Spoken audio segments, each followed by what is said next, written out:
আমাদের বাংলাদেশ টিমের সবসময় একটা আফসোস থেকেই যাবে, আমরা কেন একটা যুবরাজ সিং পেলাম না। যার ক্রিকেট ক্যারিয়ার শেষ হওয়ার পরে সে কিন্তু একজন কোচ হয়ে গেলেন। আমাদের বাংলাদেশের এত ভালো ভালো ক্রিকেটাররা ছিল, একটা ভালো কোচ পেলাম না যে আমাদের নতুন তরুণ প্রজন্মদেরকে ক্রিকেট সম্পর্কে বোঝাবে।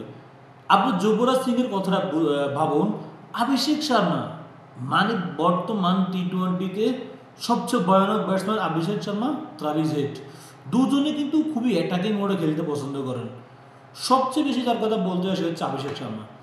অভিষেক শর্মা বর্তমানে ইন্ডিয়ান টিমের ওপেনার, যাকে পাচ্ছে তাকে উদম পেটানি পেতে দিতেছে। এমন কোনো বলার নাই যে তার সামনে এখন বল করতে ভয় পায় না। এই অভিষেক শর্মাকে তৈরি করেছে যুবরাজ সিং।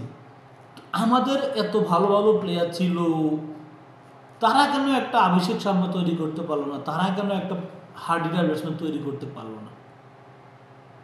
এটাই আফসোস থেকে যাবে বাংলাদেশ ক্রিকেটের, যে আমাদের এত ভালো ভালো নাম করা ছিল কিন্তু আমরা একটা ভালো ব্যাটসম্যান, একটা ভালো বলার তৈরি করতে পারিনি। যুবরাজ সিং সেটা করেই দেখেছেন। তার ক্রিকেট ক্যারিয়ার শেষ হওয়ার পরে সে অভিষেক শর্মাকে এটা বলছে শুধু যে তুই খালি মারতে থাক, আর বলারকে বলছে শুধু অফ স্পিন করতে থাক, আর অভিষেককে বলতেছে তুই খালি মারতে থাক। মারতে মারতে আজ অভিষেক শর্মা ইন্ডিয়ান জাতীয় দলের ওপেনিং করে থাকেন এবং কি টি-20-তে মোস্ট রান টেকার 2025 সালের। বলতেই হবে আমাদের ক্রিকেটের উন্নত কখনোই হবে না, কারণ আমাদের একজন খেলোয়াড় জীবন শেষ করার পরে কোচ হতে চায় না, ভালো ধারাভাষ্যকার হতে চায় না, হতে চায় কি পলিটিশিয়ান, রাজনীতিবিদ হতে চায় কোনো ব্যবসা প্রতিষ্ঠান করতে চায়। কিন্তু তার যেটা দরকার ছিল, এত সুন্দর একটা কেরিয়ার পর তার দরকার ছিল বাংলাদেশ টিমের জন্য সে পাইপলাইন তৈরি করা, কেননা সে ক্রিকেট কাঠামোটা বোঝে কি করতে হবে। কিন্তু তারা ওইটা না করে একজন যাচ্ছে রাজনীতিতে, একজন যাচ্ছে এদিকে, একজন দেশের বাইরে। এই কারণে আমাদের ক্রিকেটটা উন্নত হচ্ছে না।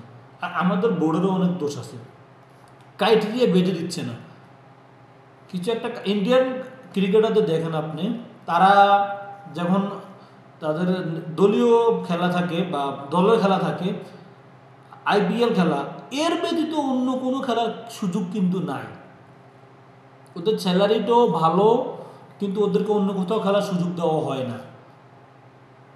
এই কারণে তারা কিন্তু তাদের নিজেদের মাটিতে যেসব টুর্নামেন্টগুলো আছে ওইগুলোতে অনেক ফোকাস করে এবং কি তারা অনেক প্র্যাকটিস পরিশ্রম করে আজ এই সফলতা। আমাদের বাংলাদেশ ক্রিকেটাররা যদি একদিন ছুটি পায়, একজন যাইবে দুবাই, আরেকজন যাইব হংকং, মানে যা তা অবস্থা। তো এটাই আফসোস থেকে যাবে আমাদের বাংলাদেশের, একটা অভিষেক শর্মা আমরা তৈরি করতে পারলাম না, একটা তিলক বর্মা আমরা তৈরি করতে পারলাম না। আমরা পারলাম কি?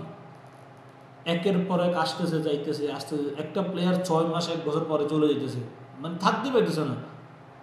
বাংলাদেশ টিমটিকে ভালো সার্ভিস দিবে এরকম প্লেয়ার আমি খুঁজে পাচ্ছি না। একটা সিরিজ 2টি সিরিজ ভালো করতেছে, পরে এই তো শুরু হলো, মানে প্র্যাকটিসের খামতি জেগে যাচ্ছে আমাদের। আমাদের সিনিয়র প্লেয়াররা এগিয়ে আসার দরকার ছিল, এখনও সুযোগ রয়েছে। এগিয়ে আসলে বাংলাদেশ ক্রিকেটটা উন্নত হবে বলে আমি মনে করি।